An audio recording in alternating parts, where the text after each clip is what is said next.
Bienvenue à cette revue des marchés boursiers Cachemire du lundi 3 février 2025 à la bourse aujourd'hui. Rouge, mais on a quand même sauvé les meubles parce que ça s'annonçait très élevé comme journée, très lourd.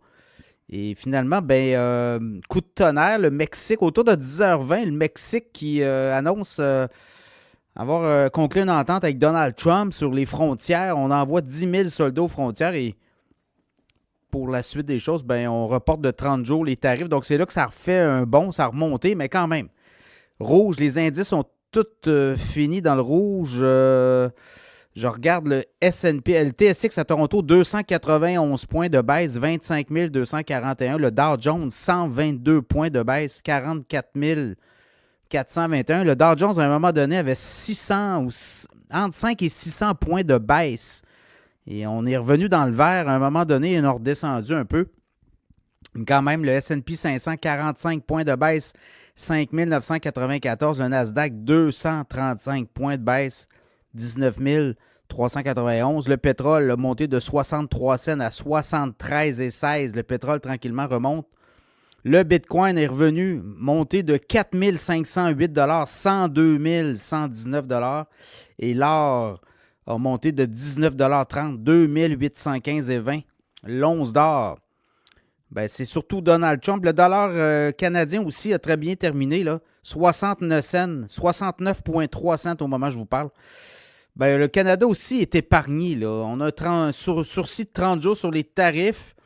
Là, semble-t-il qu'on va faire de quoi aux frontières. On va envoyer peut-être de l'armée canadienne. Je ne sais pas trop. Là, on ne sait pas trop quel est le plan de match canadien à ce niveau-là, mais je pense qu'on va se concentrer là-dessus. C'est un peu ce que Donald Trump demandait. Donald Trump aussi a parlé des banques canadiennes. Il disait pourquoi que le marché des particuliers n'est pas ouvert aux banques américaines. Donc, le secteur bancaire canadien s'est fait ramasser. Là, je regarde la Banque Scotia a perdu 3 Banque Royale, 2,3 la Banque TD, 0,5 la CIBC a perdu 4,6 Donc, ça a été vraiment là, une descente. Est-ce qu'on va être capable? En fait, là, on ne sait pas trop ce que Trump demande. Donc, oui, il y a les frontières, oui, il y a tout ça, mais là, il nous parle des banques canadiennes en plus. Donc, on veut, éminemment, là, on va signer un traité de libre-échange. Donc, tout ça va faire l'objet de négociations. Palantir, des très bons résultats. Palantir en après-marché. Le titre s'est envolé. Là, si je regarde, le titre de Palantir s'envole de 19,37 $ en après-marché, 103,11 $. Le titre a fermé à 83,74. Là, on a des très bons résultats. Donc, le titre de Palantir s'envole depuis un an. Palantir, le titre était à 16,72 $ il y a un an. On en a parlé dans l'infolette financière Cachemire. Le titre, au moment où je vous parle, est à 103 $. Donc, toute une montée pour Palantir. Demain, on va avoir d'autres données, là, des résultats financiers. Donc, ça va être à surveiller. Dans le cas des frontières, dans le cas de Donald Trump, dans le cas du Canada, là, les analystes peaufinent leur stratégie et disent que finalement, des tarifs de 25 % ça ferait mal à tout le monde.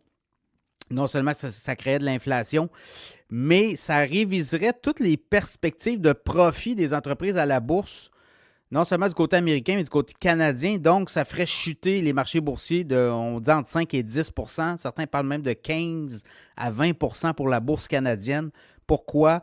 Parce que les profits seraient moins élevés. Et là, ça serait des années, on parle de 1 à 2 ans là, pour se relever tout ça pour les entreprises canadiennes. Donc, ça pourrait être un choc tellement brutal que les perspectives de profit mises à pied, l'économie canadienne s'embourberaient dans la récession. Donc, ça pourrait faire chuter de façon importante les revenus et surtout les profits des entreprises. Donc, voilà, c'est ça qu'on voit se pointer à l'horizon. Est-ce que les tarifs, on va être capable de passer à côté? Ça sera à suivre demain. Je regardais en avant-marché. Il va y avoir beaucoup de résultats financiers demain matin. Demain, là, dans le cas des résultats financiers attendus, là, PayPal, AMD, Spotify, Alphabet, Google, Pfizer, Snap, Regeneron, Chipotle, PepsiCo, Amgen, Ferrari, Merck, Electronic Arts, Estée Lauder, Lumen, Prudential, Juniper, Apollo et Enterprise Products Partners LP. Ça va tomber, il va y en avoir beaucoup et toute la semaine, ça va être comme ça. Je pense à Amazon jeudi. Donc voilà, quand même, Palantir impressionne la galerie. Pour le reste, ben, demain, comme on dit, un autre jour sans l'épée de Damoclès des tarifs.